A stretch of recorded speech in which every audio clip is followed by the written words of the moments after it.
Muito bem, muito boa tarde a todos, penso, e a todas. Penso que a maior parte dos nossos participantes já terão sido admitidos a esta sala. Esta experiência do virtual leva sempre às vezes algumas demoras, mas enfim. Muito bem-vindos a todos e a todas. Estamos aqui para mais um webinar de uma série que tem vindo a ser organizada sob o chapéu do CAP, o Centro de Administração e Políticas Públicas, e no âmbito do Instituto Superior de Ciências Sociais e Políticas da Universidade de Lisboa. Nós somos basicamente a Escola de Ciências Sociais e Políticas da Universidade de Lisboa, que curiosamente tem como um dos lemas de Lisboa para o mundo. Hoje essa circunstância está mesmo presente aqui, os nossos convidados não estão em Portugal, alguns dos assistentes também não, e portanto esta virtualidade permite-nos esta abrangência que de outra forma não tinha. O tema de hoje é a Europa Verde e a transição climática, um tema muitíssimo em cima da ordem do dia, e no âmbito do papel preponderante que Portugal neste momento tem na União Europeia, esta série tem vindo a ser organizada.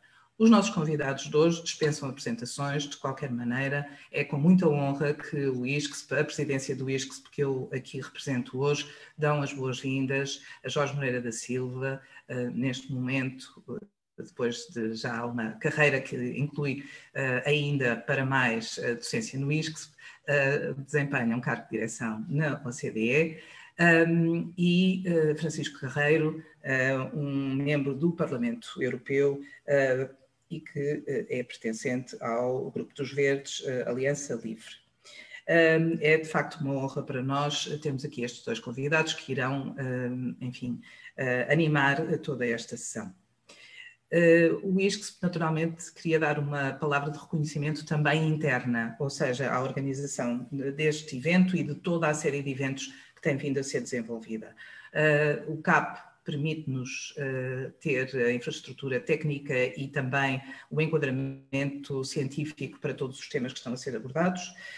A Carla Costa e a Maria João Militão Ferreira são as almas que estão aqui a dar toda esta organização, e o nosso moderador de hoje, o colega Pedro Fonseca, que irá aqui dirigir as operações. Finalmente gostaria de dar as boas-vindas virtuais a todos os participantes, que são em grande número e que irão depois ter naturalmente também a oportunidade de contribuir com as questões e, enfim, dúvidas que surjam.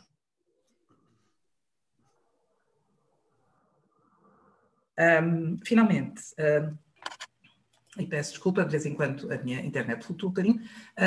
Finalmente, enfim, de novo, boas-vindas em nome da presidência do Instituto, do seu presidente, professor Ricardo Ramos Pinto, que por questões de agenda neste momento não pode estar aqui, mas passo já a palavra a um outro presidente, neste caso do Centro de Administração e Políticas Públicas, o Miguel Pereira Lopes, que irá contextualizar aqui a ação deste nosso centro de investigação, que devo dizer, porque como ele é o próprio presidente, não lhe convém dizer a ele, é classificado como excelente pela FCT, mas enfim, eu sou só vice-presidente do ISCSP, posso dizer isto.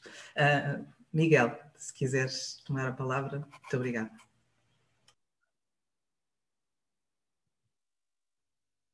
Bem, então, muito boa tarde a todos, muito obrigado, Alice.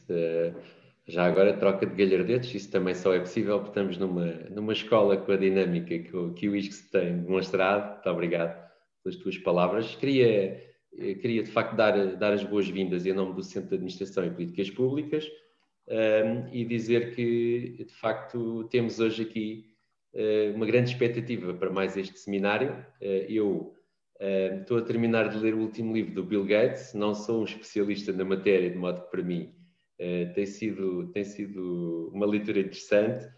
Enfim, este é um tema que interessa a todos, já há muitos anos. Também é verdade que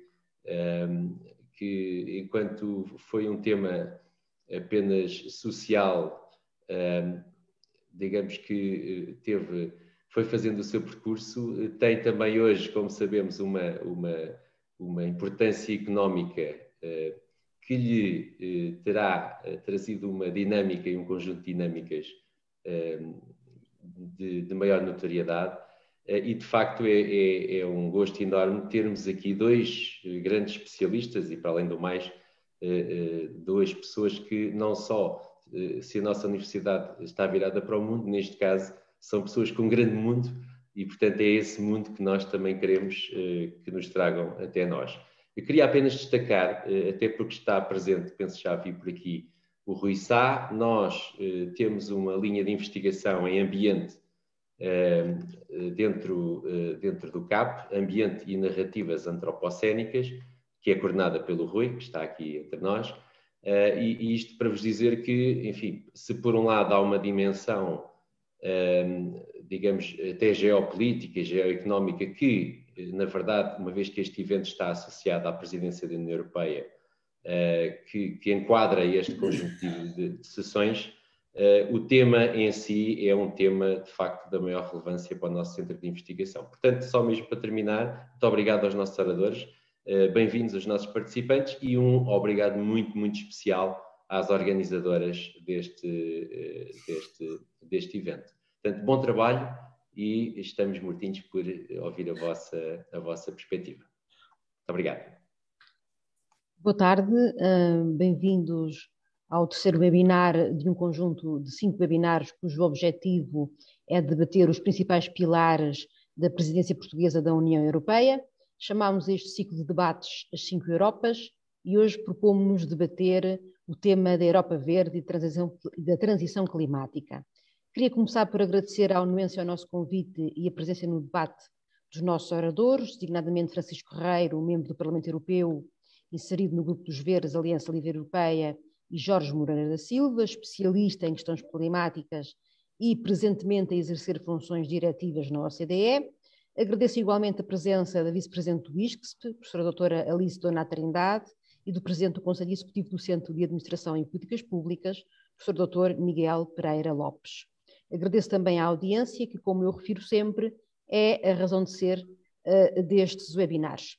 A questão da transição climática é uma questão-chave da presidência portuguesa da União Europeia e, por isso, eu vou passar imediatamente a palavra aos especialistas na matéria, nomeadamente os nossos oradores e também o nosso moderador, Dr. Pedro Fonseca, professor Dr. Pedro Fonseca, que vai inserir-nos nesta questão da transição climática e da Europa Verde.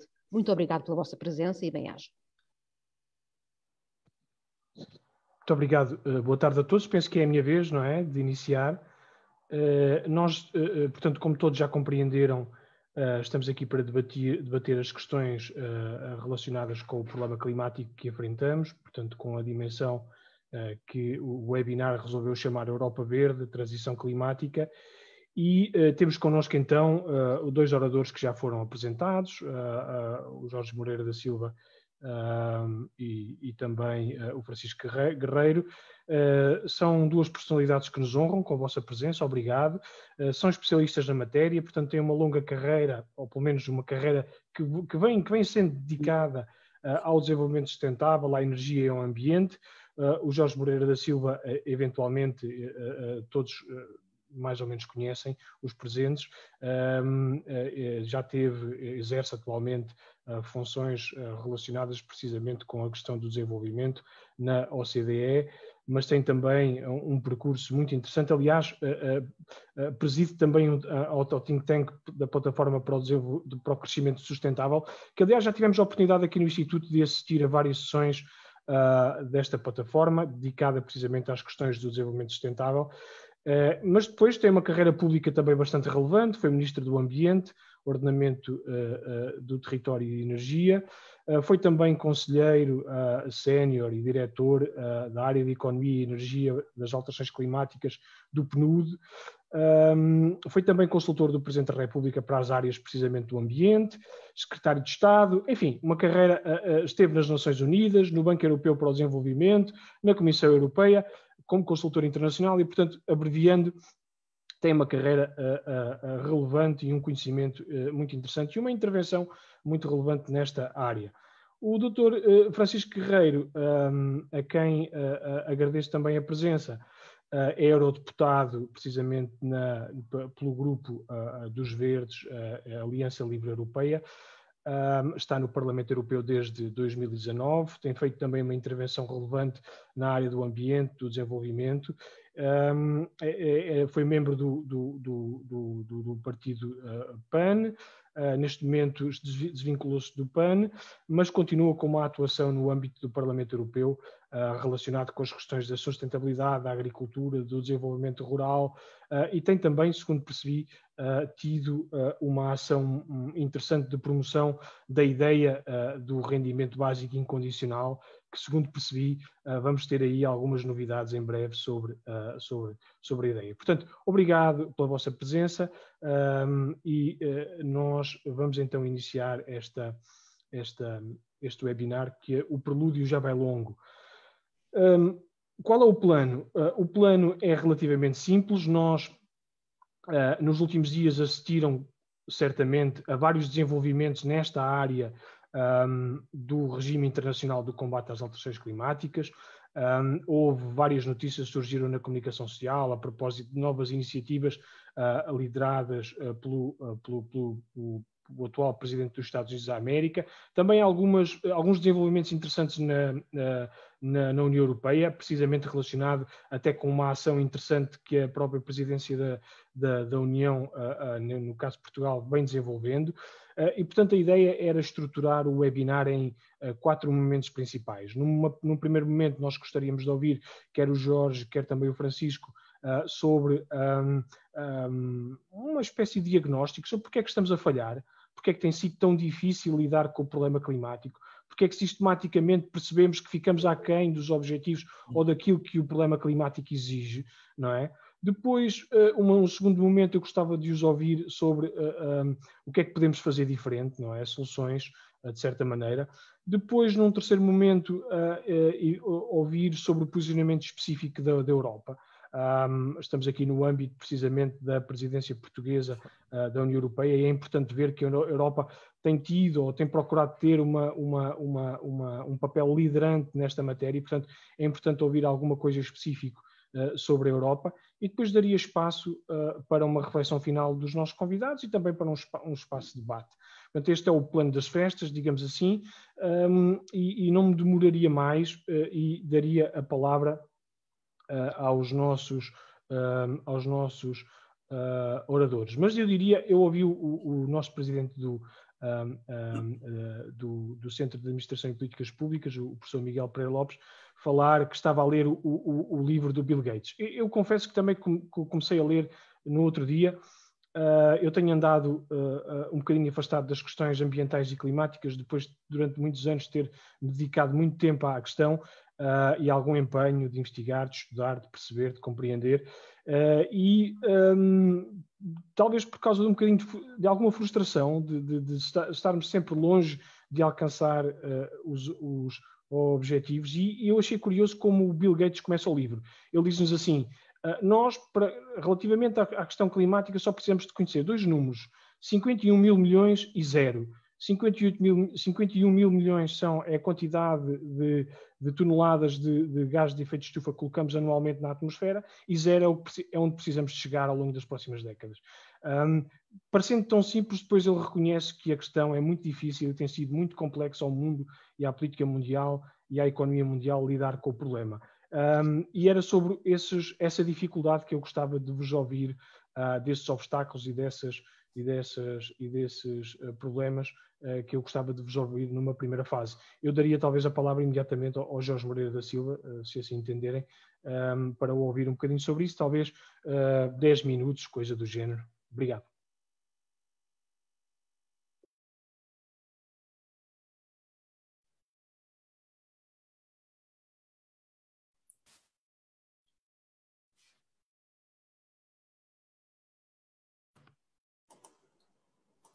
Ok, já estava com dificuldade em ligar o microfone. Eu quero agradecer ao ISCSP o convite. É sempre um gosto regressar ao ISCSP, seja porque fui docente antes de ir para a OCDE, seja porque no âmbito das funções cívicas que tenho exercido como Presidente da Plataforma para o Crescimento Sustentável. Muitas sessões foram realizadas no Instituto, que tem prestado um serviço notável ao nível do desenho das políticas públicas. É um gosto de estar aqui com o Pedro e com o Francisco.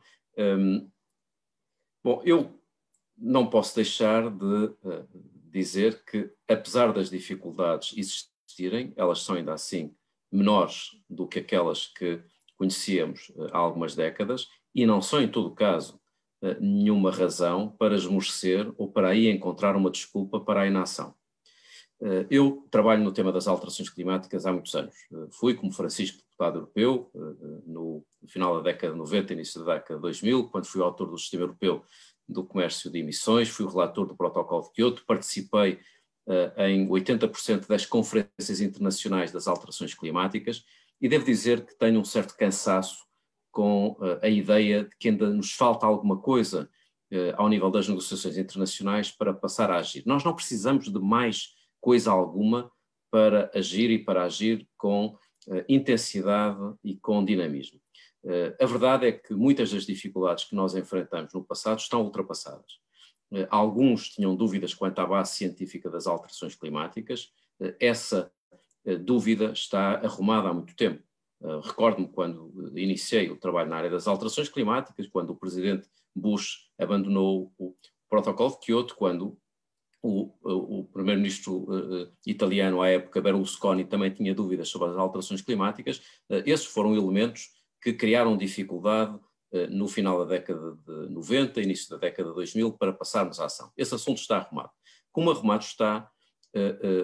está a dúvida sobre o custo-benefício do combate às alterações climáticas. Hoje temos todos os dados que demonstram que combater as alterações climáticas é não apenas urgente, mas é também custo-eficiente e até é proveitoso do ponto de vista dos negócios que são gerados e dos postos de trabalho que são criados. Todos nos recordamos do relatório Stern, que teve um efeito muito importante para que as políticas públicas dos países pudessem integrar melhor as preocupações climáticas com benefício económico e social, há mais de 10 anos. Mais recentemente, a OCDE produziu um relatório que diz que se nós integrarmos as políticas climáticas ambiciosas nas políticas macroeconómicas e nas reformas estruturais, teremos um acréscimo no PIB de 5% até 2050. As Nações Unidas têm produzido relatórios que apontam para 380 milhões de novos postos de trabalho que podem ser gerados. A IRENA, a Agência Internacional de Energias Renováveis, diz-nos que vamos ter 4 vezes mais postos de trabalho na área da energia. Portanto, isto para dizer que temos não só o tema científico, mas também o tema económico arrumado. Não há nenhuma razão para ter dúvidas, seja sobre a base científica da mudança climática, seja sobre a avaliação custo-benefício. O que é que tem faltado? Não tem faltado um problema de direção, tem faltado um problema de velocidade. Nós temos um consenso crescente sobre o combate às alterações climáticas, mas não temos a velocidade necessária para atingir 1,5 grau. E agora, sim, Pedro, vou colocar as cores mais pesadas naquilo que falta fazer e nos obstáculos que o Pedro nos pediu que identificássemos.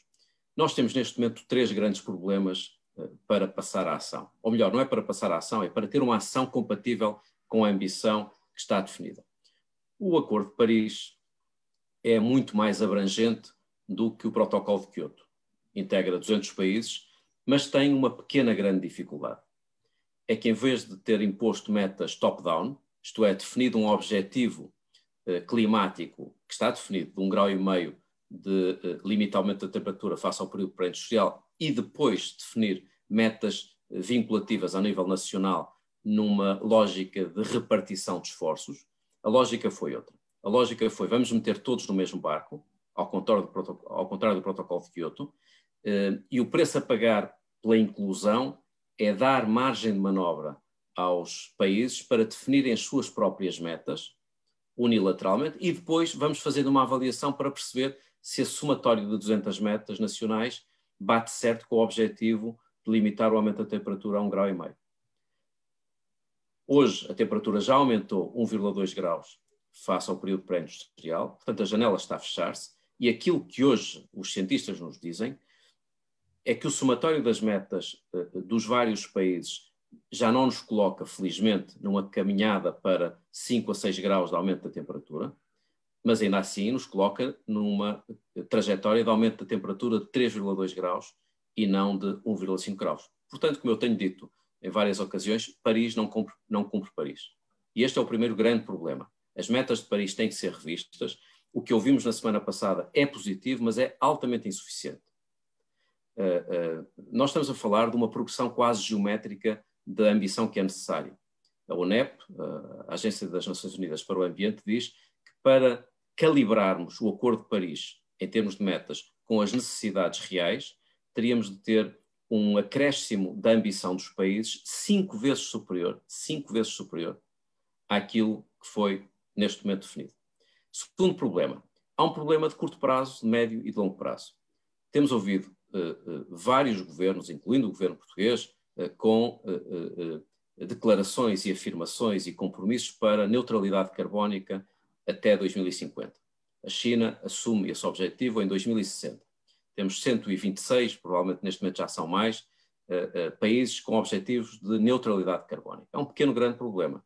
É que neutralidade carbónica em 2050 não se alcança com omissão e inação na próxima década. Portanto, temos aqui uma incongruência entre objetivos grandiloquentes para 2050, de neutralidade, e inação, tibieza ou hesitação para aquilo que é necessário fazer na próxima década, dentro do horizonte de quem governa e não na esperança de que se fixem metas esperando que outros a seguir tratem do assunto. Terceiro problema, e para terminar, nós ainda não conseguimos articular bem as questões de clima e de desenvolvimento. E este é o trabalho a que me dedico neste momento. Na OCDE dirijo a área da cooperação para o desenvolvimento e, portanto, em que medida é que os países ricos estão a ajudar os países em vias de desenvolvimento para lidar com alterações climáticas, desigualdades, pobreza, problemas como conflitos. Ora, nós temos uma situação paradoxal. Os países em vias de desenvolvimento são os mais ameaçados pelas consequências da mudança climática. 85% dos pobres no mundo vivem nos 21 países mais ameaçados pela mudança climática. Em segundo lugar, se quisermos chegar a 1,5 graus de limite de aumento da temperatura, onde nós temos que investir é precisamente no apoio aos países em vias de desenvolvimento. 2/3 de todo o investimento necessário a nível global para controlar as emissões e atingir o objetivo de 1,5 graus tem de ser atribuído aos países em vias de desenvolvimento. Ora, nós não estamos a fazer isso. Os países ricos não só não estão a fazer o que devem para acelerar a convergência com os objetivos que são necessários, como nem sequer estão a ajudar devidamente os países em vias de desenvolvimento. Eu vou terminar com um número que é ilustrativo da situação onde nos encontramos. Os países ricos conseguiram mobilizar nos últimos meses, depois da pandemia, 16 trillion dólares, portanto 16 bilhões de dólares para resgatar as suas economias. E não foram capazes de aumentar a ajuda ao desenvolvimento em mais do que 8 bilhões de dólares, portanto 8 mil milhões de dólares, em relação ao ano anterior. Portanto, estamos a falar de 2.000 vezes menos.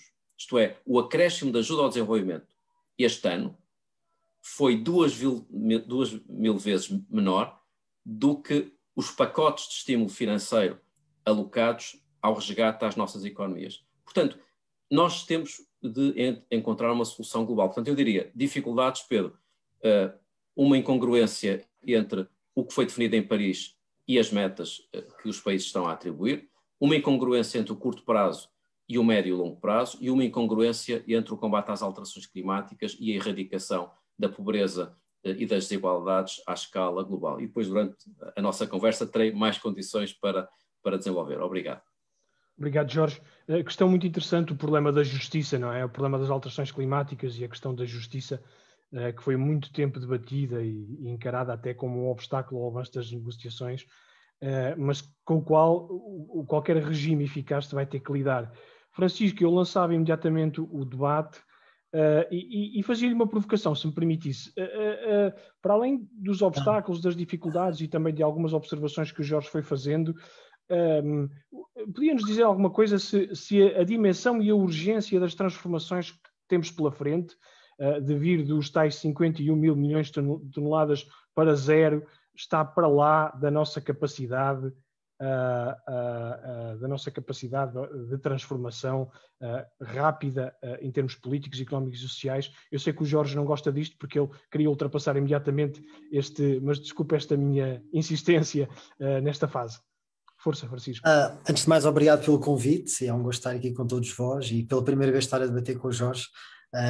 Muito obrigado também pela sua apresentação. Eu não iria acrescentar nada nessa perspectiva, porque sublinho tudo o que foi partilhado por ele, mas diria que mais do que às vezes também contemplarmos só a questão do CO2, devemos também incluir outras variáveis, nomeadamente o metano, e já se fala em planos de desmetanização que são fundamentais para complementar esta equação, que é cada vez maior, com cada vez mais variáveis de descarbonização e desmetanização da nossa sociedade. E no fundo eu acho,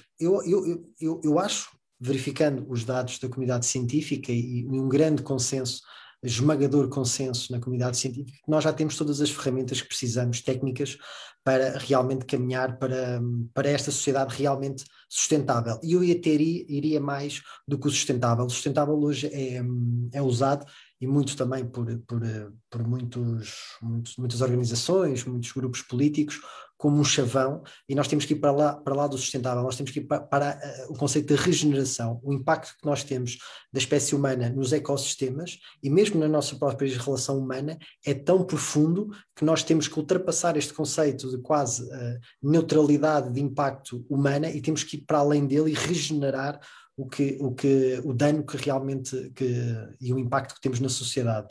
E a esse nível, respondendo à pergunta, parece-me que sim, ou seja, nós temos todas as ferramentas, e eu creio que um dos grandes desafios, acrescentando ao que o Jorge falou, é nós olharmos para nós mesmos como espécie e deixarmos um pouco o nosso antropocentrismo e começarmos a ter uma expansão um pouco da nossa ação também para as outras espécies e ecossistemas. E isto parece-me fundamental, porque continuamos, no meu prisma e como agente político, a olhar muito para a nossa ação como seres humanos, mas esquecendo que nós temos um grande potencial para nos mudarmos a nós mesmos. E temos uma tendência muito grande de apontar o dedo e responsabilizar ou alguns setores, ou alguns países, ou alguns grupos políticos, quando muitas vezes essa própria mudança está em nós. Isto parece muito idílico, mas no fundo é algo muito prático, porque repare, nós continuamos a ter taxas de abstenção muito grandes, nós continuamos a ter uma participação em muitas áreas bastante omissa. Boa participação que é feita às vezes na sociedade não é reconhecida pelas entidades que deviam reconhecer esse trabalho.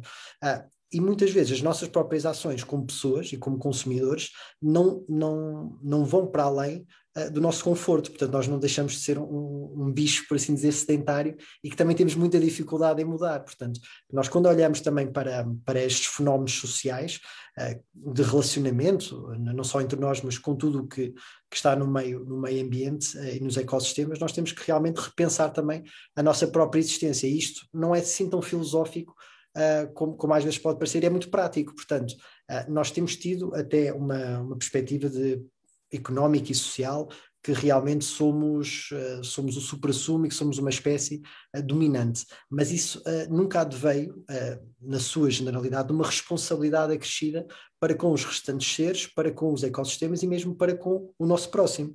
Reparem que nós nunca tivemos tanta abundância de recursos, nunca tivemos tanta abundância de conhecimentos, e nunca tivemos tanta disparidade de rendimentos, tanta disparidade de acesso a bens e a serviços.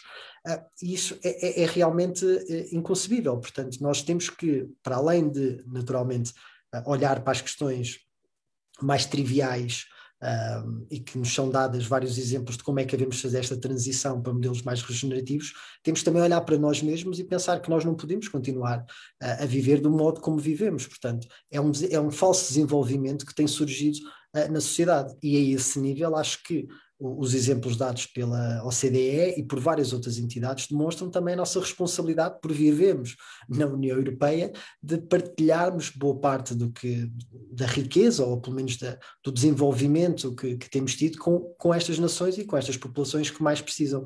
E depois mais à frente podemos e acho que devemos falar um pouco também, quando estamos a falar destas metas que a União Europeia tem para descarbonizar e para desmetanizar, da nossa responsabilidade depois como agente político, que acaba por ser um líder, sim, não creio que seja o suficiente, mas é bastante positivo e somos líderes nessa matéria. A nossa responsabilidade para com os restantes países, nomeadamente quando falamos em trocas comerciais, quando falamos de troca de conhecimento, quando falamos de troca de tecnologia, quando vemos esta janela que o Jorge disse, que temporal, que é muito reduzida, e realmente pomos as cartas onde realmente elas, e as fichas onde elas têm que ser postas.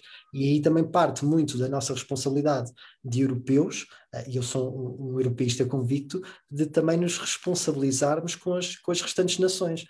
E aqui tem que haver um exercício muito grande, e é paralelo, mas está direcionado, portanto está interligado com todo o tipo de extremismos e populismos que têm nascido um pouco também pela falta de respostas concretas dos modelos vigentes nestas crises sociais e económicas que nós temos sentido. Muito obrigado, Francisco. Essa é uma questão interessante, a questão dos modelos económicos, do antropocentrismo. Esta provocação que eu tinha feito, estava à espera um bocadinho dessa resposta e desse esclarecimento. Reparem, eu passava para o Jorge. Jorge, muito interessante a observação quando fez de que o processo de mitigação pagou um preço, não é? Para ser inclusivo, não é? Portanto, o Acordo de Paris é ainda o framework adequado para irmos daqui para a frente, ou seja, ou são necessárias alterações fundamentais, o processo de Paris perdeu credibilidade e são necessárias alterações fundamentais para o futuro. O que é que nos pode dizer sobre isso? Tivemos a falar um bocadinho sobre obstáculos, dificuldades, questões de princípio, e agora em termos mais construtivo, para onde é que caminhamos e o que é que podemos fazer mais concretamente? Se quiser começar com a abordagem de Paris, era interessante ver o que é que podemos fazer, até porque vamos ter negociações já após vir ao final do ano e estão a ser lançadas essas negociações. Era interessante saber quais são as alterações necessárias, em seu entender. Obrigado, Pedro. Eu penso que o Acordo de Paris, o problema não está no Acordo de Paris. Eu direi o problema não está em Paris, está nas capitais dos países que fazem parte do Acordo de Paris.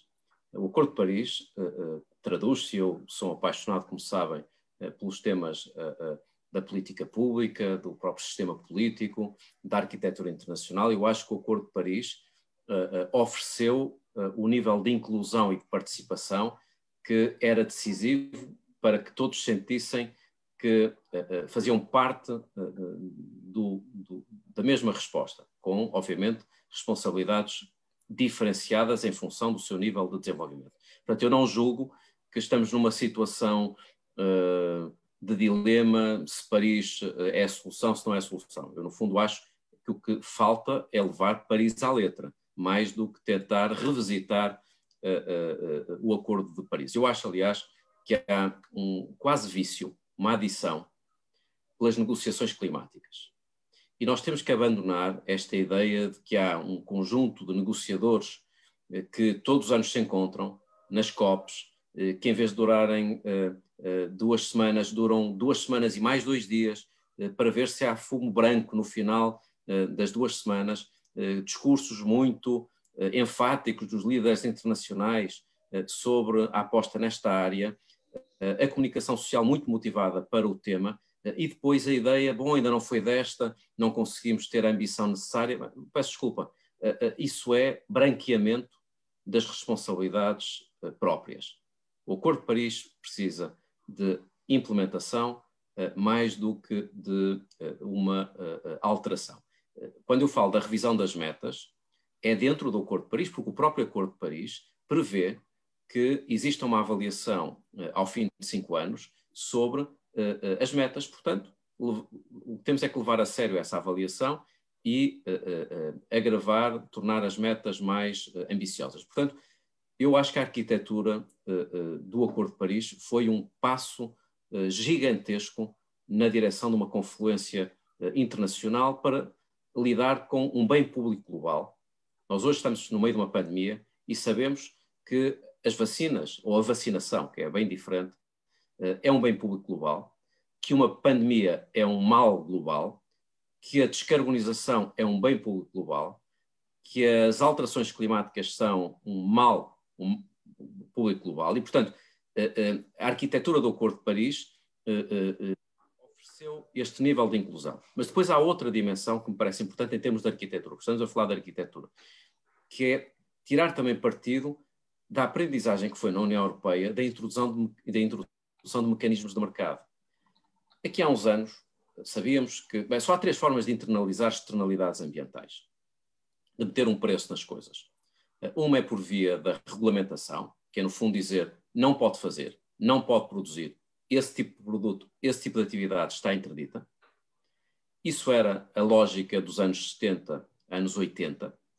Depois a fiscalidade e tentar utilizar a tributação sobre alguns bens como um mecanismo de dissuasão de comportamentos negativos e de incentivo aos comportamentos positivos. Como sabem, eu sou um grande adepto da fiscalidade verde e, enquanto exerci funções no governo, lancei a fiscalidade verde. Mas depois há uma outra dimensão, que é verdadeiramente da autoria da União Europeia, que é esta ideia do comércio de emissões, que é dar a possibilidade às empresas de escolherem um melhor momento para investir, tendo que, no caso de adiarem esse investimento, comprar as emissões que necessitam a outras empresas. E, portanto, há a convergência num objetivo ambiental com o menor custo económico possível, o que é também uma vantagem que me parece ser, neste momento, fundamental à escala global. Portanto, quando me pergunta o que é que nos falta fazer ao nível de Paris, eu direi, ao nível da implementação,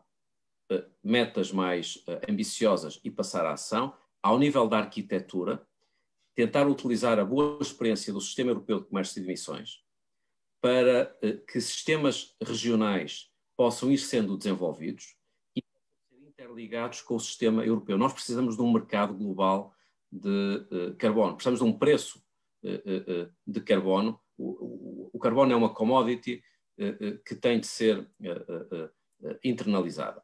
Claro que entramos, e o Francisco está a acompanhar isso muito mais diretamente, porque é deputado europeu, eu acompanho isto com algum distanciamento, mas tendo passado por esse debate na fase inicial, que é o debate atual sobre a introdução de border tax adjustment, portanto, medidas fiscais ou alfandegárias na importação de produtos vindos de fora da União Europeia, de países que não têm o mesmo nível de ambição climática. E este é um elemento relevante neste desenho. Eu devo dizer que neste momento não tenho tanta simpatia pelo tema como tive em tempo. Fui, aliás, uma das pessoas que no início dos anos 2000 propôs isto, numa altura em que o presidente Bush abandonou o protocolo de Kyoto, no fundo para dizer, bom, os Estados Unidos são livres de ficar de fora, mas nós, europeus, também somos livres de tributar os produtos americanos que são exportados para a Europa, que não têm níveis ambientais compatíveis com os nossos. Mais tarde, houve uma segunda vaga com o presidente Sarkozy, que também deu isso em 2008, também numa lógica de pressão internacional. Eu julgo que neste momento, quando já temos tantos países dentro do Acordo de Paris e temos condições para usar o Sistema Europeu de Comércio de Emissões como um bom standard para a expansão global, a introdução de impostos sobre a importação de produtos para a União Europeia por razões ambientais, tenho muitas dúvidas quanto à sua eficácia, em especial preocupa-me o impacto que isto pode ter nos países em vias de desenvolvimento, numa altura em que tanto precisam de crescer e de desenvolver e de ter acesso ao comércio internacional. Portanto, no fundo, sobre a arquitetura eu diria isto. Paris, o acordo é bom, é preciso levá-lo à prática. Fora de Paris, usar algumas experiências europeias de políticas públicas que podem ser um bom embrião para a concretização a nível global. Obrigado, Jorge. Esta questão é muito interessante, esta questão porque tem a ver com um grande debate que decorre e que decorreu ao longo dos anos sobre o consumo de carbono, não é? E a produção de carbono e o problema da fuga do carbono. Francisco, ao nível europeu, discute-se esta questão das border taxes neste momento? Não, ou isto está completamente fora de equação? Não sei se nos podes ajudar nisso. Eu fiquei curioso, porque eu também não estou atualizado sobre isso, não estou... Não discute-se, aliás, houve um caminho que até foi feito previamente, que foi no contexto do orçamento europeu, haver a abertura para finalmente começar a haver uma maior contribuição de receitas próprias. Elas já existem, mas são de modo bastante reduzido e politicamente era algo que era controverso, mas que ajudou até esta questão da pandemia, foi um dos pontos positivos. naturalmente, contextualizando, não há propriamente pontos positivos com esta pandemia, mas foi algo que aconteceu e se gerou no debate político, foi a abertura para que o próprio orçamento europeu tivesse mais verbas próprias, e daí a possibilidade depois de termos este mecanismo de taxação de carbono de produtos que vêm de fora, nomeadamente de países que não têm essa capacidade de competir com os investimentos que são feitos aqui na União Europeia, na melhoria ecológica dos produtos. Isto está diretamente ligado com a lei do clima, porque, como foi bastante anunciado, houve um acordo para as metas da lei do clima, portanto 55% de redução de emissão até 2030, que efetivos são cerca de 52,8%, se contarmos com as emissões diretas e não consumidores de carbono, mas pronto, ponhamos isto nos 55%, quando a meta deveria ser 75% segundo os dados científicos, mas ponhamos isto como um bom sinal, 55% até 2030, e agora o que vai acontecer é que a Comissão Europeia, não vou entrar em detalhes, mas terá que fazer uma revisão de todos os regulamentos e diretivas para garantir que depois estes objetivos são materializados nesses regulamentos e nessa legislação. E então é uma proposta que é Fit to 55, portanto, que é uma avaliação geral que a Comissão Europeia vai fazer e em que vai adaptar todos estes regulamentos e esta legislação para ir de encontro a esta lei do clima. Há, obviamente, muitas reticências em várias áreas, se depois este comércio de emissões de carbono terão ou não a inclusão de algumas áreas que não estão atualmente incluídas, a aviação, como é que ela se integrará, o transporte marítimo, porque isto naturalmente é bastante complexo, e depois como é que, lá está, para além do carbono, como é que o metano entra na equação, porque é algo que não está a ser muito debatido e que deveria ser, e no meio disto tudo, obviamente, é uma arquitetura difícil de consensualizar quando há famílias políticas que têm visões muitas vezes bastante divergentes. E dizer que há aqui mais vezes uma falsa percepção de como é que as instituições funcionam, e tendencialmente, e ainda aqui se calhar há um sentimento do Jorge, as ambições nacionais vão muito aquém, porque os Estados-membros podem ir muito além do que está vinculado, e o papel das descarbonizações nacionais é subejamente mais relevante do que políticas europeias por si só. Isto, para vos dar uma contextualização, o orçamento europeu é cerca de 1% do PIB, mais percentagem, menos percentagem, é cerca de 1% do PIB, de todo o PIB gerado na União Europeia. Portanto, se nós olharmos e virmos que a generalidade das receitas e da produção é feita a nível nacional, as receitas são a nível nacional, há aqui uma componente muito grande da ação dos Estados-membros para descarbonizar o mais rápido possível.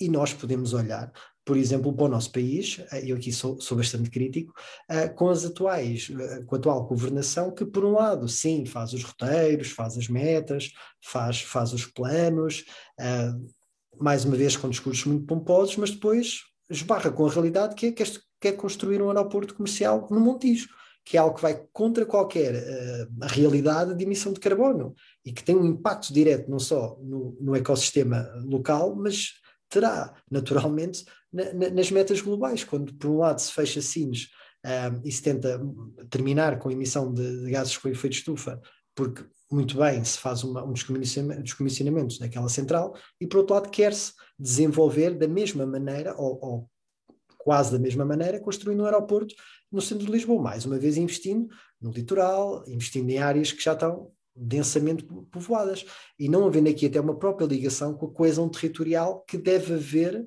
não só em Portugal, mas na Europa, porque há regiões que estão despovoadas, há regiões que têm um potencial imenso para serem sumidores de carbono, e mais uma vez esta ligação entre a realidade e as políticas, muitas vezes macroeconómicas, não cola, e portanto, fazendo aqui uma ligação, muitas vezes põe-se a culpa na Europa, ou põe-se a culpa nos decisores políticos europeus, não só, por exemplo, o papel do Parlamento é tendencialmente mais progressista do que no Conselho, como, e muitas vezes estamos em acordo, e são metas muito ambiciosas, mas depois barra com os Estados-membros, como depois a nível nacional faz menos do que é possível fazer.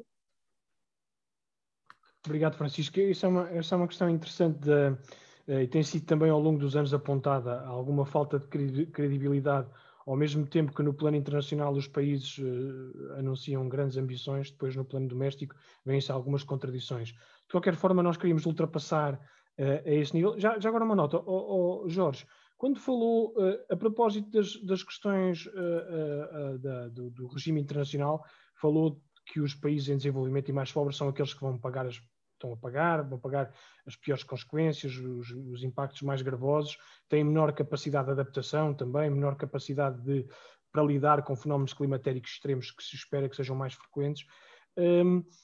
Se bem entendi, a questão de impor impostos à entrada de produtos, por exemplo, no mercados europeus, será ainda um fator, no seu entendimento atual, de maior penalização destes países, é isso?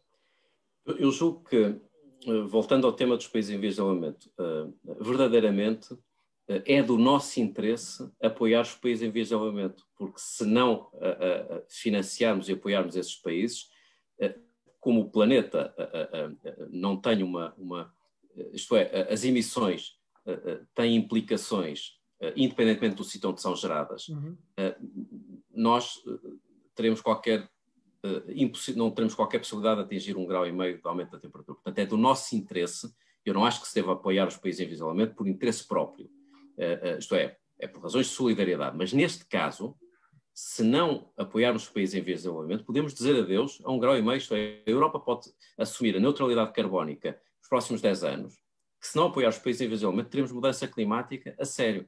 Portanto, esse era o ponto de partida. A segunda questão era saber, mas como é que envolvemos os países em vias de desenvolvimento? E eu penso que há 2 mecanismos decisivos. Um é com ajuda ao desenvolvimento, porque esses países precisam de transição, e essa transição é custosa. Convém termos noção do que estamos a falar. Nós temos quase 1.000 milhões de pessoas sem acesso à eletricidade.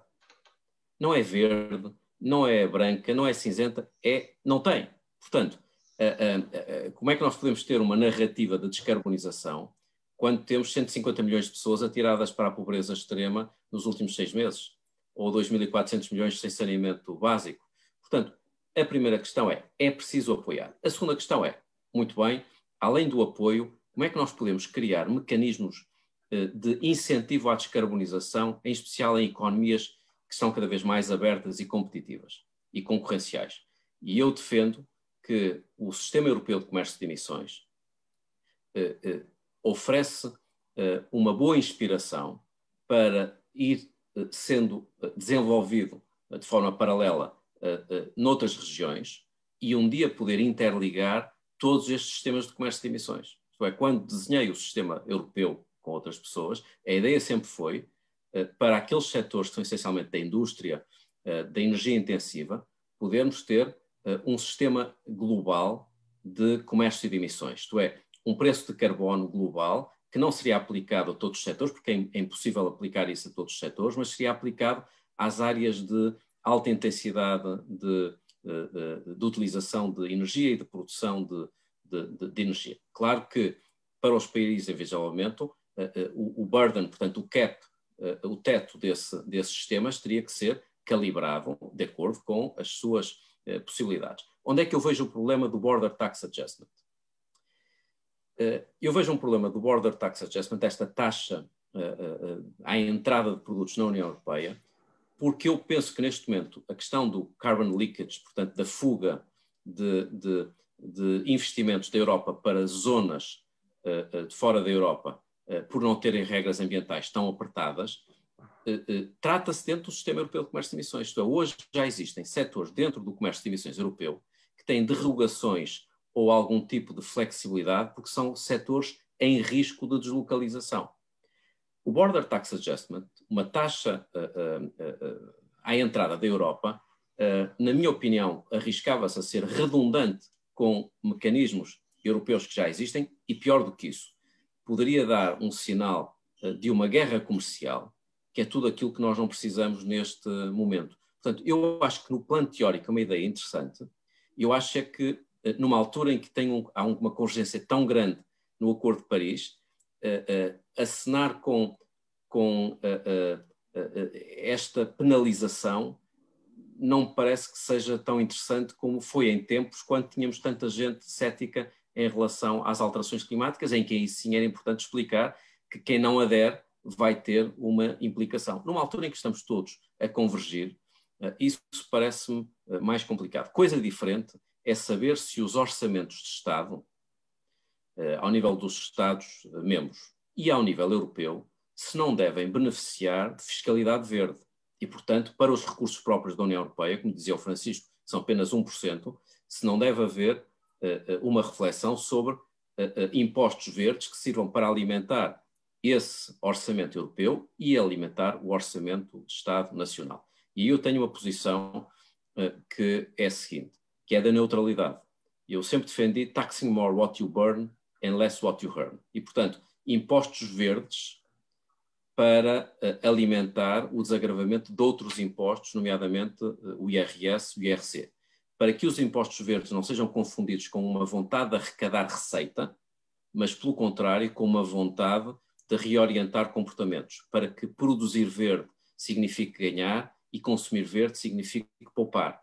E, para isso, as receitas da fiscalidade verde devem gerar também benefícios fiscais verdes e também dos outros tipos de impostos. Eu tenho muito receio, e termino com isto, Pedro, que as questões ambientais não sejam devidamente compatibilizadas com as questões sociais e económicas.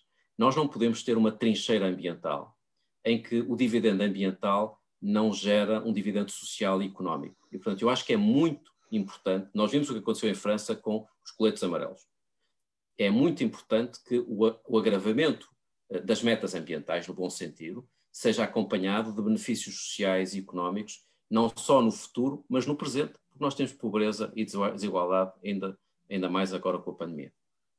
Obrigado, Jorge. Essa é uma questão muito interessante e eu lançava já um desafio ao Francisco, se ele aceitar, que é evidente que a Europa, ao longo das últimas décadas, tendo procurado liderar o processo, enfrenta sempre esse problema que é enfrentar regiões que não têm o mesmo nível de ambição.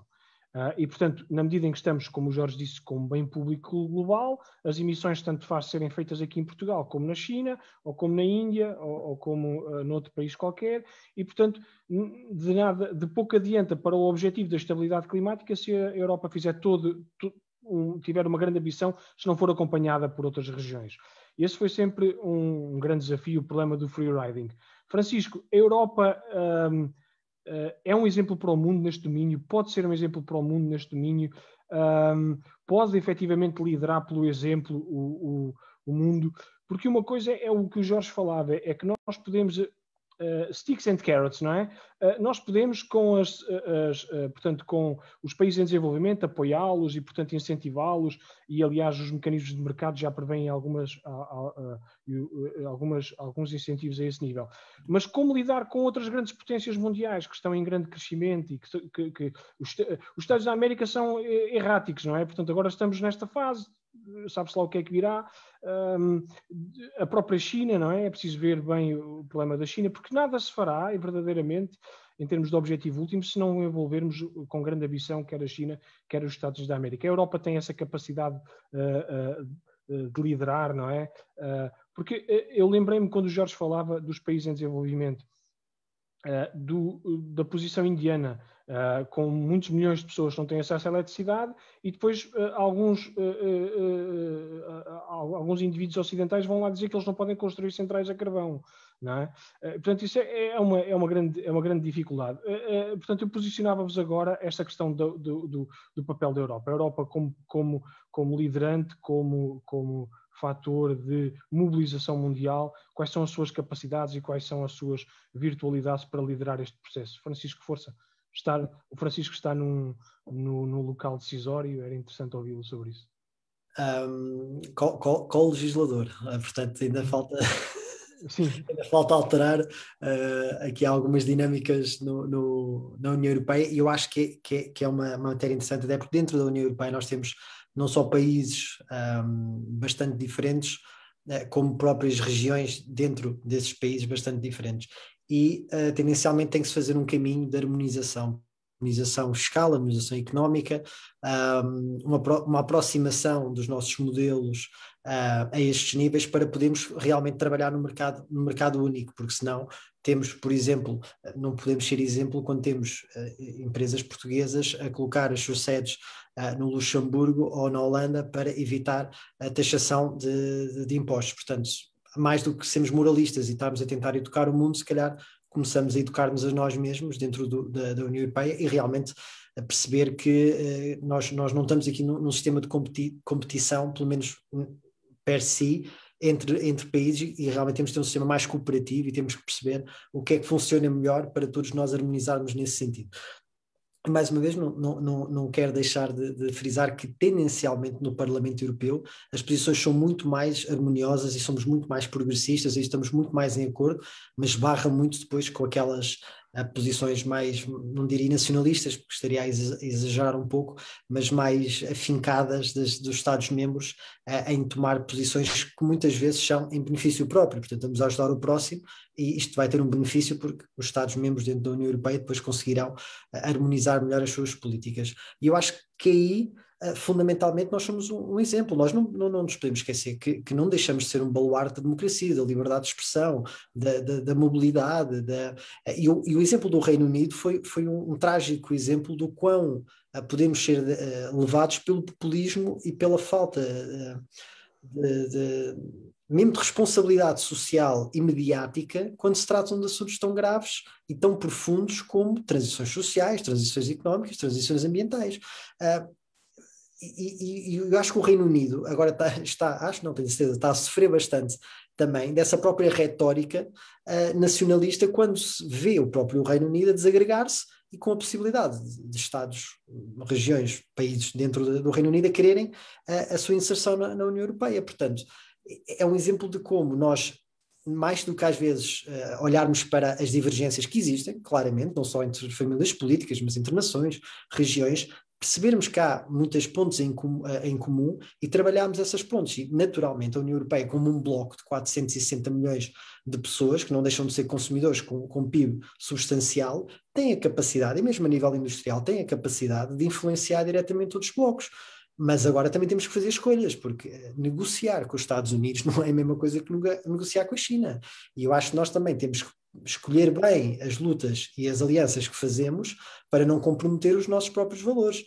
Ainda esta semana ontem fiz uma declaração no Parlamento Europeu relativamente às sanções que foram tomadas pela China por deputados do Parlamento Europeu terem, na sua comissão, falado de atrocidades que acontecem na República Popular da China. Quer dizer, não estamos a falar de algo criminoso, muito pelo contrário, é só a liberdade de expressão de deputados, não só belgas, mas eurodeputados e think tankers na Europa foram sancionados pelo regime chinês. E isto é totalmente diferente. Nós temos um sistema de regime único que é muito hermético, que se auto-sustenta, é totalmente diferente a União Europeia ter um papel negocial com a China e o mesmo com os Estados Unidos. É natural que percebamos que há uma volatilidade nos Estados Unidos, e nós sentimos isto com a administração Trump. Mas as instituições democráticas sempre lá estiveram, e os travões, e os breaks e as barreiras sempre lá estiveram. Por isso é que também não conseguimos derrapar, ou os Estados Unidos não derraparam tanto como se calhar nós tínhamos algum receio. E há esta diferença entre blocos geopolíticos. E, portanto, nós, como União Europeia, também temos que fazer essa seleção, e eu acho que essa seleção também ditará o nosso sucesso nestes anos breves. Muito bem, Francisco, obrigado. Vamos então terminar esta fase. Eu pedia só umas breves palavras, quer ao Jorge, quer ao Francisco. Eu, quando peço estas breves palavras, eu lembro-me sempre do Max Weber, no início do século, quando numa conferência lhe perguntavam sobre o futuro da democracia. Ele dizia que não queria saber nada disso porque a academia não é para assuntos que têm a ver com bola de cristal. Portanto, nós estamos aqui na academia, mas eu arriscava perguntar-vos um bocadinho sobre o futuro. O que é que acham que vem aí? Qual é o aspecto decisivo?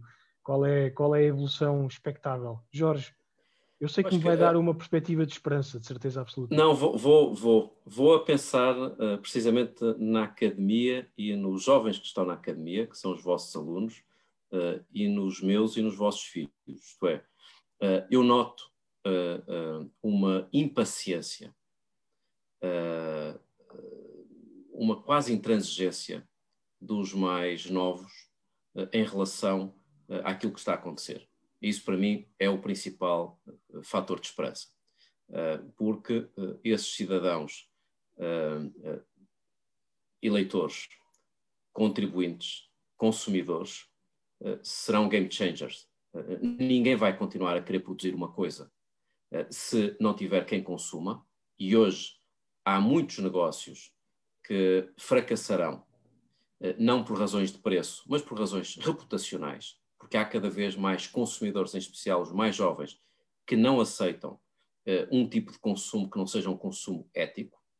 Nós temos cada vez mais eleitores que são exigentes em relação às escolhas políticas que fazem e à agenda que os partidos têm, e temos contribuintes que são cada vez mais exigentes em relação ao destino que é dado, em especial em contextos de crise. Portanto, eu julgo que depois de uma primeira vaga em que tivemos, aqui há 2 décadas, os cientistas por trás desta agenda, depois passamos a ter também as empresas. Temos agora o sistema financeiro. O sistema financeiro acordou para este tema. Eu no outro dia convidou o CEO da BlackRock, que é o grande fundo internacional, o maior fundo internacional, que assumiu não só o objetivo de limpar todos os ativos tóxicos do seu fundo, como também aconselhar e mobilizar todas as empresas a terem planos de neutralidade carbónica e porem os dados disponíveis cá fora para que possam ser escrutinados. Mas agora há uma quarta vaga, que é a vaga dos cidadãos, que é verdadeiramente aquela que interessa. Portanto, eu tenho uma enorme esperança. Qual é a minha preocupação dentro desta esperança? É de que este acordar não seja suficiente, se não houver uma boa pedagogia, para que as medidas difíceis não sejam também assumidas. Isto não pode ser numa lógica NIMBY, que é somos todos pelo combate às alterações climáticas, mas not in my backyard, não no meu quintal. E quando eu digo não no meu quintal, é não naquilo que me afeta a mim individualmente. Deixe-me dar 2 ou 3 exemplos para que se perceba que os dilemas que temos pela frente. Quando fui membro do governo e avancei para a demolição de 800 casas ilegais na orla costeira, incluindo nas Ilhas Barreira, casas que estão sob ameaça climática, levantou-se um clamor nacional. Enfrentei imensa contestação. Entretanto, essas demolições pararam. Isto para dizer que não é possível termos uma lógica de adaptação à mudança climática e continuamos a achar que é possível ter casas ilegais construídas em cima da praia que vão ser destruídas no primeiro temporal que surgir. Nós não podemos ter uma conversa sobre desertificação e fogos florestais e depois não perceber que quem vive no Gerês, ou quem vive na Rábida, ou quem vive nas áreas protegidas, não pode estar a prestar um serviço à comunidade sem ter qualquer tipo de compensação. Nós não podemos achar que outros estão em nosso nome a viver no interior e pedindo que, vivendo em parques naturais, não possam construir, não possam fazer, e depois nós, individualmente cidadãos, não estarmos disponíveis a compensar esse serviço público de remuneração dos serviços de ecossistemas. É popular, não é popular. Nós não podemos estar a favor do combate às alterações climáticas e depois não querer pôr um preço nas coisas, nomeadamente impostos sobre a energia. Como não podemos estar contra as alterações climáticas e depois continuar a querer deixar os carros circular nas cidades de forma livre, sem medidas dissuasórias e de penalização dessa circulação. Não é popular. Como não podemos defender as energias renováveis e depois dizer que são caras. Isto para dizer que a minha dificuldade aqui, Pedro, tenho uma enorme esperança, mas receio que o debate não seja ainda um debate suficientemente maduro e racional para não termos uma atitude paternalista em relação às pessoas e colocá-las perante escolhas difíceis. São escolhas difíceis. Dão resultados, geram benefícios, mas ainda assim envolve escolhas que os consumidores, os contribuintes e os eleitores terão de fazer. Obrigado. Obrigado, Jorge. Sim, essa questão da inconsistência temporal é muito interessante no problema das alterações climáticas. Benefícios, custos a curto prazo para benefícios a médio e longo prazo, e às vezes é difícil convencer as pessoas. Francisco, uma nota para terminarmos esta fase para o futuro: otimismo, mobilização. Otimismo sempre, até porque tenho 2 filhas e seria impensável eu não ter um otimismo inerente, e especialmente com a responsabilidade que tenho. Portanto, óbvio que sou bastante otimista, mas sou cauteloso, como é óbvio. E estava a ouvir o Jorge e estava a pensar, ele não tocou na questão da alimentação. A alimentação é um destes exemplos claros que nós vamos ter que fazer escolhas difíceis e muitas vezes vão mesmo contra o nosso próprio hábito diário, e que é uma questão cultural que nos foi incutida. Nós não poderemos, obviamente que será sempre a liberdade de cada um, e eu defenderei sempre essa liberdade, mas não poderemos deixar de falar do impacto da produção, distribuição e consumo de alimentos, nomeadamente produtos animais, na transição climática. E os jovens estão cada vez a perceber mais isso. Portanto, nós não devemos ter essa atitude paternalista e muitas vezes irresponsável de não falar dos temas com medo da resposta que possa daí vir, nomeadamente se possa vir algum nacionalismo ou algum exacerbamento, que tendencialmente acontecerá sempre, mas devemos explicar aos cidadãos o que é que está em causa e depois, naturalmente, as políticas públicas também condicionam. Por exemplo, quando nós na política agrícola comum continuamos a dizer que ela é fundamental porque são 10% das emissões com gases de efeito de estufa, mas depois dentro desses 10%, 70% vem da pecuária. Depois, com a política agrícola comum, é totalmente incoerente nós estamos a financiar a pecuária. Ou seja, são estas decisões que não partem só muitas vezes dos cidadãos, mas depois são transplantadas diretamente pelo voto ou não voto nas entidades políticas, que depois se materializam na escolha das pessoas. Por isso é que nós temos, se calhar, os preços de determinados bens que são produzidos de modo super intensivo, de modo com bem-estar animal muito reduzido, a preços completamente irrazoáveis.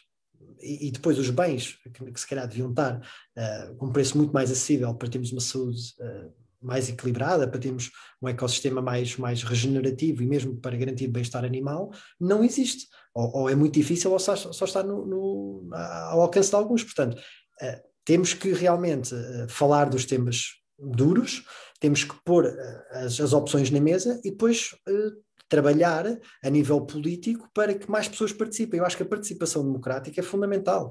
Criem partidos, se estão chateados com a política, é tudo a mesma coisa, é tudo o mesmo... criem o vosso partido, força, mobilizem-se, criem petições, integrem movimentos sociais, façam desobediência civil, não violenta, se faz favor, que façam o que acharem relevante para cumprirem o vosso desígnio, que também é viver em prosperidade, porque no fundo nós estamos aqui num ciclo em que andamos a sobreviver e é completamente inconcebível, e por isso é que isto poderá ser outro debate, e por isso é que eu promovo a implementação de projetos piloto de rendimento básico incondicional para desmaterializar um pouco também esta ideia que nós hoje em dia temos que trabalhar para sobreviver e temos que estar interligados nesta máquina consumista para pagar contas quando nós já temos recursos suficientes, se forem naturalmente distribuídos de outra maneira e a gestão for feita de outra maneira, para todos nós podermos viver uma vida minimamente condigna. E nesse sentido há esperança, e esse debate não só nesta área mas noutras áreas está a acontecer, e felizmente muitas vezes, e mais uma vez falo do Parlamento Europeu, temos posições diferentes mas encontramos nas convergências. Eu acho que também é por aí que nós temos de trabalhar. Muito bem, obrigado. Então terminamos então com uma nota de certo otimismo, não é? E um certo apelo ao ativismo também das novas gerações. Vamos talvez entrar, se concordarem, na fase de interação com o público. Vocês aqui no chat já foram colocadas algumas questões, talvez fôssemos aqui por ordem. Está aqui uma questão do Mário Monteiro para o Jorge, sobre a tributação ambiental, e fala um pouco sobre se as receitas fiscais verdes, que relação pode haver com a diminuição dos restantes impostos em Portugal, e também com o comportamento ou aumento da receita. Penso que é uma questão bem técnica, bem específica, mas se o Jorge, aliás, ela está aqui porque parece-me que o Jorge fez algumas provocações a esse nível sobre esta questão. Sim, e tentarei ser muito rápido, porque isto dá um debate sobre esse tema. Porque é que sempre defendi a fiscalidade verde e quando exerci funções lancei a reforma da fiscalidade verde? Por razões ambientais, mas também por razões económicas e sociais. Portugal tem uma das mais altas, mais elevadas cargas fiscais da União Europeia, mas uma das mais baixas cargas fiscais ambientais. Nós temos, julgo eu, o 17º nível de carga fiscal verde da União Europeia, enquanto que no IRS e no IRC temos das taxas mais elevadas.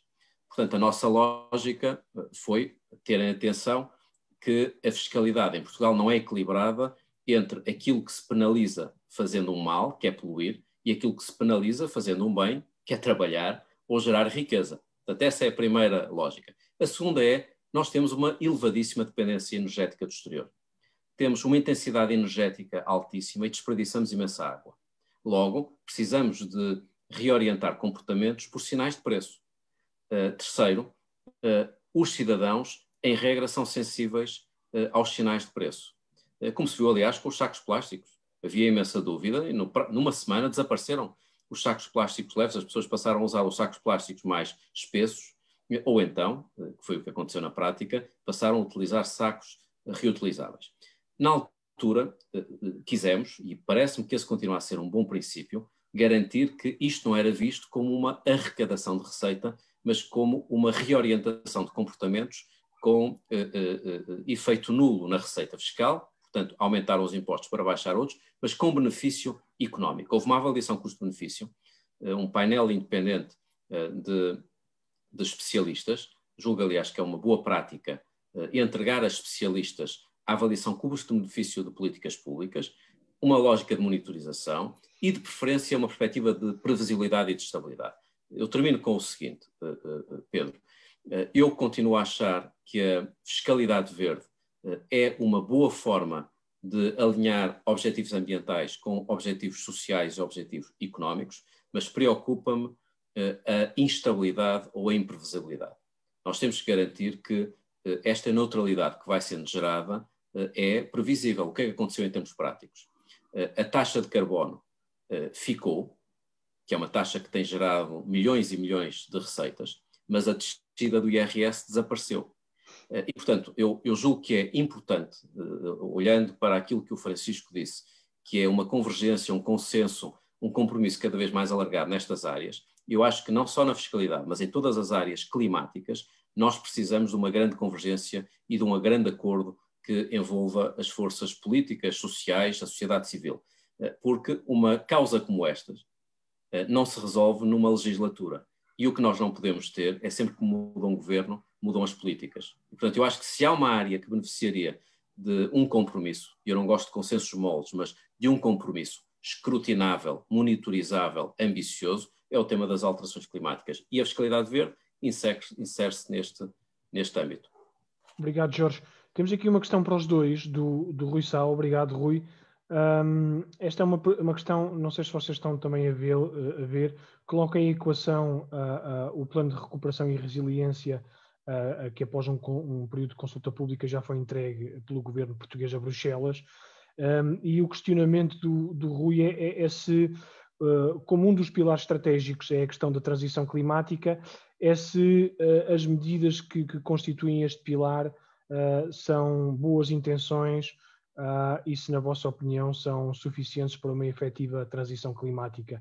Francisco, se calhar passava-lhe a palavra, não sei se está ao corrente do nosso plano de recuperação e resiliência. Eu sei que tem 333 páginas, se não me equivoco, ainda não li, naturalmente, com tantas coisas que tenho a fazer, ainda não tive a oportunidade de lê-lo, mas li no primeiro esboço e não me surpreendeu, ou seja, não acho que seja um programa que esteja direcionado para acrescentar ao esforço que já é feito no Orçamento de Estado, e parece-me um exercício mais de substituição de despesa, que seria tendencialmente tida com alguns fundos europeus e com o Orçamento de Estado, e não de acrescentar propriamente investimentos a esse Orçamento de Estado e essa estratégia mais nacional. Algo que eu tenho verificado é que depois também, por exemplo, na parte da energia, ela é a componente que se dá ao autoconsumo, portanto à produção, distribuição e consumo de energia 100% renovável, parece-me subejamente pequena e não está num patamar de destaque ao mesmo estratégico que deveria estar. É uma matéria que certamente o Jorge conhecerá bem melhor que eu, mas que eu tenho vindo a acompanhar e que acho uma matéria muito interessante e que pode mesmo ser um game changer quando falamos em grandes centros urbanos e onde as pessoas podem claramente produzir a sua própria energia, descentraliza-se este conceito de produção em grandes centrais e diminui-se a perda energética na transmissão da mesma e temos a capacidade de fazer investimentos muito, muito diretos e que depois, obviamente, direcionam-se na fatura das pessoas e das empresas também no fim do mês. Portanto, acho que é aqui um game changer e não tem, pelo menos da primeira leitura que eu fiz, o impacto que deveria ter neste plano de recuperação. E depois parece-me que acaba por faltar aqui uma convergência entre as duas grandes forças políticas que acabam por governar o nosso país, no que o Jorge disse que é quase como um pacto mais alargado de linhas de convergência para realmente descarbonizarmos e desmetanizarmos Portugal. Porque, por exemplo, os municípios fazem, e não me vou alongar mais, vou só terminar com esta ideia, os municípios têm um papel fundamental na descarbonização e na desmetanização da nossa sociedade. E, por exemplo, eu vivo em Cascais, é completamente inconcebível. Cascais tem um plano de descarbonização, portanto, muito, muito bem feito, muito bem redigido, mas vai ter uma construção, já está a ter uma construção maciça na malha urbana e vai ter uma construção gigantesca na orla costeira, na costa, chamada Quinta dos Ingleses, que vai permeabilizar aquela zona toda e vai garantir que nas próximas décadas aquela zona, em vez de ser um sumidor de carbono, é não só uma área super urbanizada, mas depois vai acrescentar emissões de carbono, por melhores que sejam as edificações. Portanto, é completamente inconcebível. Depois também temos estes planos de recuperação, que são cenários mais macro, quando depois não há uma interligação entre quem ainda governa o nosso país, nestas linhas gerais de caminho e de estabilidade, até para ver esta convergência ao longo dos anos, para onde é que vamos caminhar, e depois nos municípios, que também, lá está, ainda continuam a ser estas duas entidades, para o bem ou para o mal, que governam grande parte dos municípios, depois também ter esta visão de implementação de políticas de longo prazo que não ponham em causa os esforços que estão a ser feitos por um plano de recuperação e resiliência. Obrigado, Francisco. Jorge, não sei se entre todas as ocupações que tem, teve tempo para ler o nosso plano de recuperação e resiliência. O meu problema é o de não querer nas funções que exerço atualmente, sendo diretor na OCDE, não estou em condições de, se me perdoam, estar a comentar especificamente, mas gostava de comentar o tema do investimento público, que se aplica não só ao tema da bazuca em Portugal, como a bazuca europeia. E eu acho que cada vez mais o investimento público, seja o investimento público nacional, seja o investimento público europeu, tem de estar orientado na área do ambiente e das alterações climáticas para falhas de mercado. Nós temos, neste momento, através dos mecanismos de mercado existentes, formas de apoiar as energias renováveis. As energias renováveis não precisam de qualquer tipo de apoio. São hoje competitivas sem qualquer tipo de apoio. Portanto, não precisamos de financiamento público, nem financiamento europeu para as energias renováveis. Do lado da energia, onde é que me parece que precisamos de financiamento?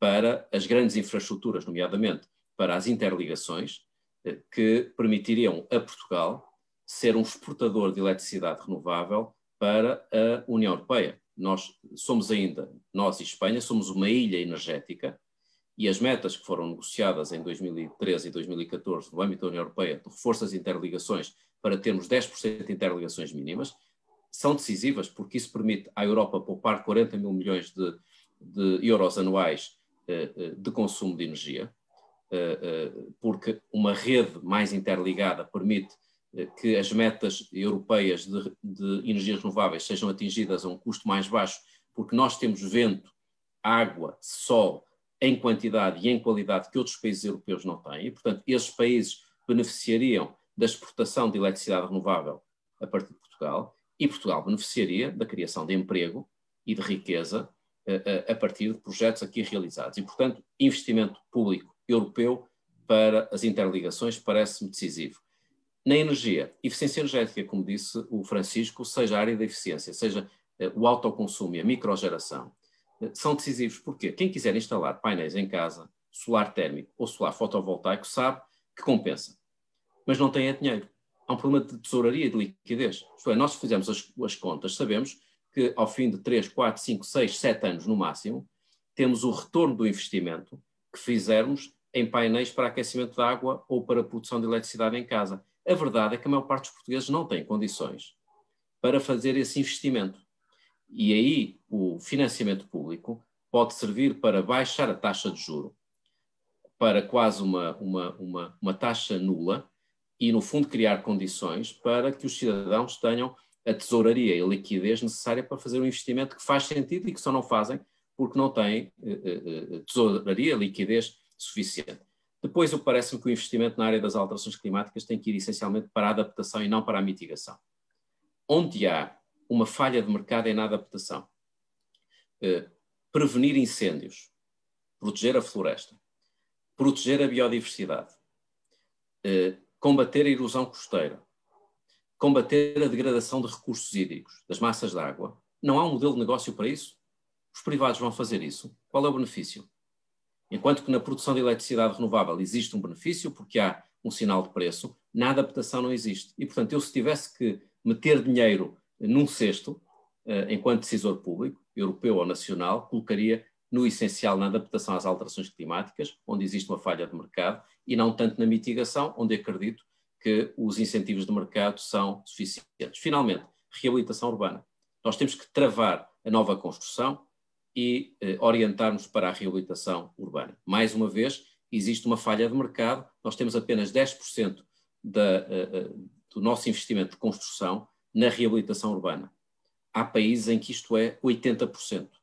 Mais uma vez, há um problema de tesouraria. Os cidadãos têm algumas barreiras de financiamento a essa reabilitação. E aí, mais uma vez, o financiamento público e europeu pode servir para aquilo que se chama os instrumentos financeiros, para alavancar financiamento com fundos do BEI e da banca comercial para linhas de reabilitação urbana e de eficiência energética a um custo mais baixo para os cidadãos. Portanto, eu não estou a falar especificamente do plano português, estou a falar em geral daquilo que pode ser uma linha para um plano europeu ou um plano nacional em qualquer país. Portanto, eu falei de uma forma abstrata, mas julgo que tem uma boa leitura também na avaliação que se possa fazer do plano nacional. Obrigado, Jorge. Eu ia dizer precisamente isso. Não falando no caso especificamente português, podemos daí retirar algumas ilações sobre o caso português. Ainda bem que trouxe essa questão da adaptação, foi talvez agora o grande ausente deste debate, culpa minha que não orientei para aí.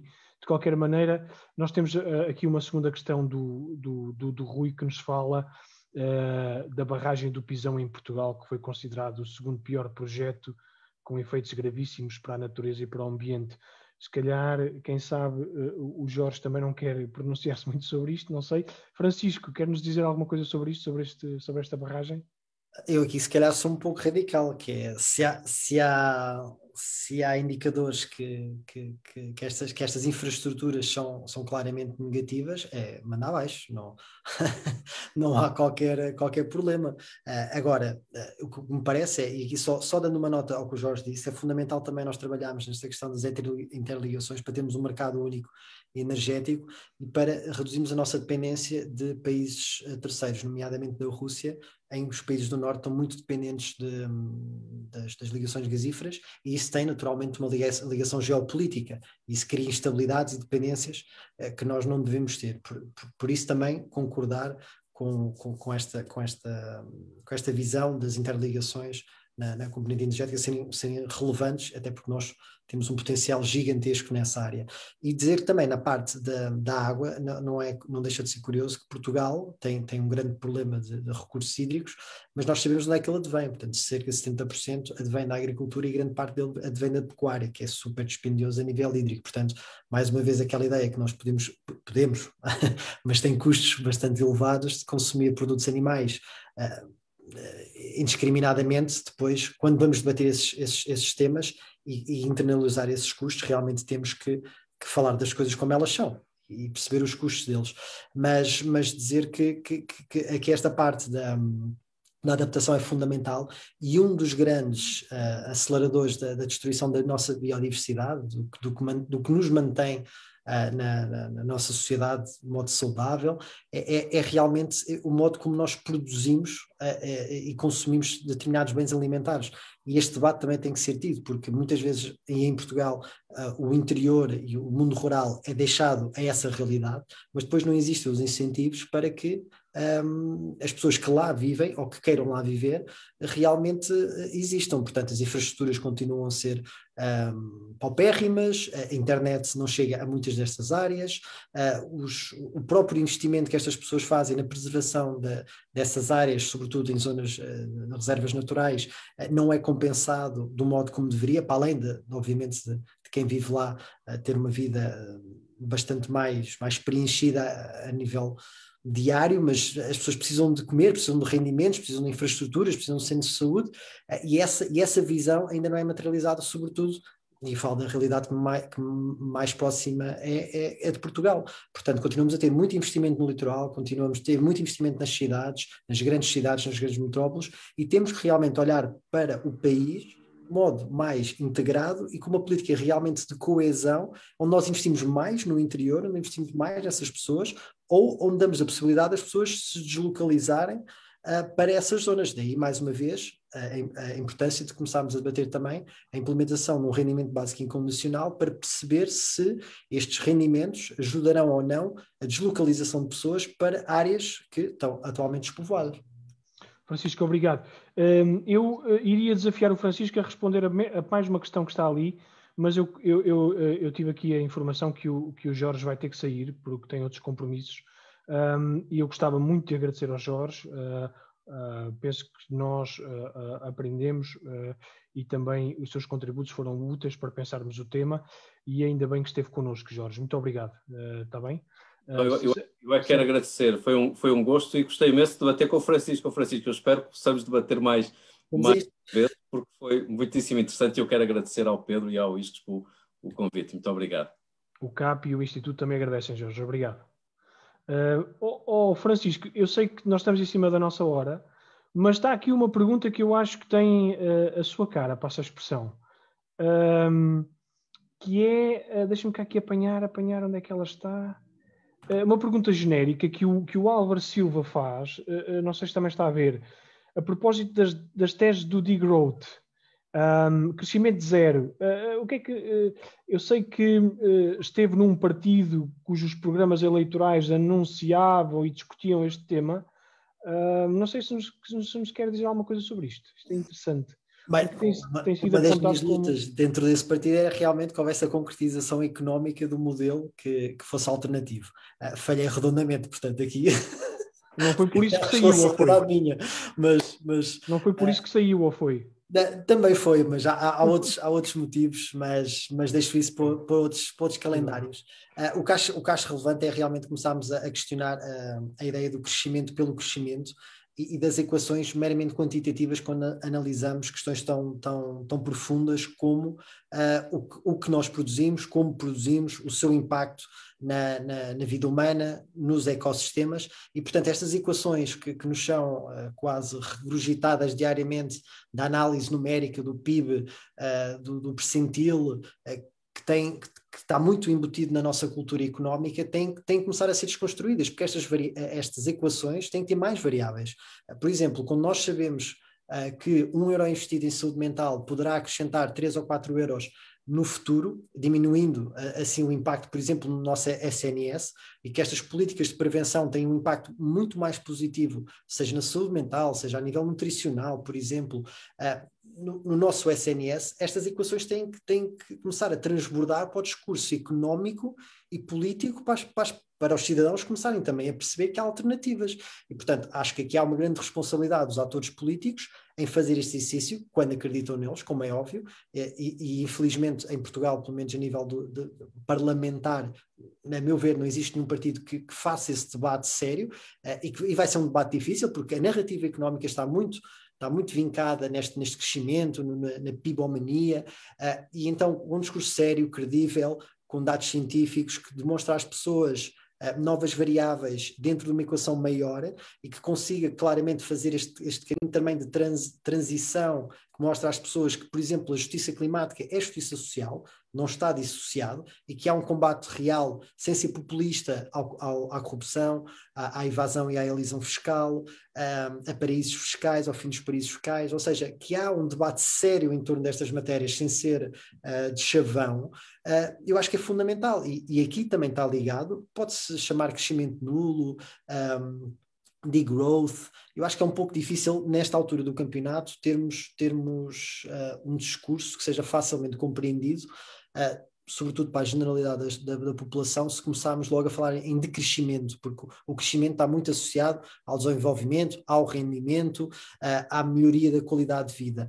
Portanto, se calhar falar num crescimento regenerativo, num crescimento mais equitativo, num combate efetivo a estes fenómenos que eu claramente enumerei há bocado: corrupção, elisão, evasão fiscal, paraísos fiscais, e uma distribuição mais justa também da taxação. Foi algo que eu não tive a oportunidade de falar há pouco, quando estava aqui o Jorge, mas a Oxfam fez um estudo em que demonstrou, por exemplo, na questão das emissões de gases com efeito de estufa, que 10% das pessoas que mais rendimento têm são responsáveis por 43% das emissões com gases de efeito de estufa, e que 1% mais rico é responsável por 13%, e que 50% dos mais pobres são responsáveis apenas por 10% das emissões. Portanto, aqui também esta equidade, esta justiça que nós temos que ter como decisores políticos na gestão da parte económica e financeira dos nossos países e da União Europeia, tem que ter em conta também esta justiça social e esta justiça económica. E isto está muito ligada com esta ideia de nós termos uma equação mais composta quando falamos de economia, não só o PIB, não só o crescimento, não só quantos números de empregados é que temos, e estes rácios demonstram que nós ainda estamos muito presos a ideias pré-concebidas pós-revolução industrial, e portanto felizmente já existe muito pensamento académico nesta área. Temos que o trazer para o debate público e simplificá-lo também, para que haja mais pessoas a falar sobre ele. Obrigado, Francisco. Gostei muito de ouvir essa última parte sobre... Sempre tive alguma dificuldade em lidar com esses conceitos e assim entender como entende. Bem, talvez falarmos de crescimento regenerativo seja mais apelativo. É interessante essa perspectiva. Eu tenho que pedir imensa desculpa ao Pedro Ferreira, também ao Guilherme Rezende, que deixaram aqui questões que já não vamos ter a oportunidade de colocar, até porque um dos convidados já foi embora, e tenho aqui várias notas da organização que temos mesmo que terminar por agendas várias. Professora Carla, passava-lhe a palavra. Agradecia ao Francisco, gostei muito de estar aqui a partilhar este momento. Obrigado. Pedro, muito obrigada. Eu gostava muito rapidamente de agradecer a todos, especialmente aos nossos oradores, Francisco e Jorge, que já cá não está, mas deu-nos também uma grande prestação, e também ao nosso moderador, o professor Pedro Fonseca, que nos conduziu aqui ao longo de um debate muito estimulante. Queria agradecer também a participação de todos e aproveitar para chamar a atenção já para o próximo webinar, não é? Não podemos parar, que será no final do mês de maio, no dia 27, em princípio, e iremos continuar a debater as Europas da presidência portuguesa. No dia 27 vamos dedicar-nos à Europa social e vamos trabalhar o dilema, não sei se possível, se impossível de resolver, entre a competitividade, o crescimento e a coesão económica e social, de alguma forma temas que já foram aqui abordados. Termino então agradecendo mais uma vez aos nossos oradores e ao nosso moderador, agradecendo a vossa presença e esperando ver-vos daqui a um mês sensivelmente. Muito obrigada a todos.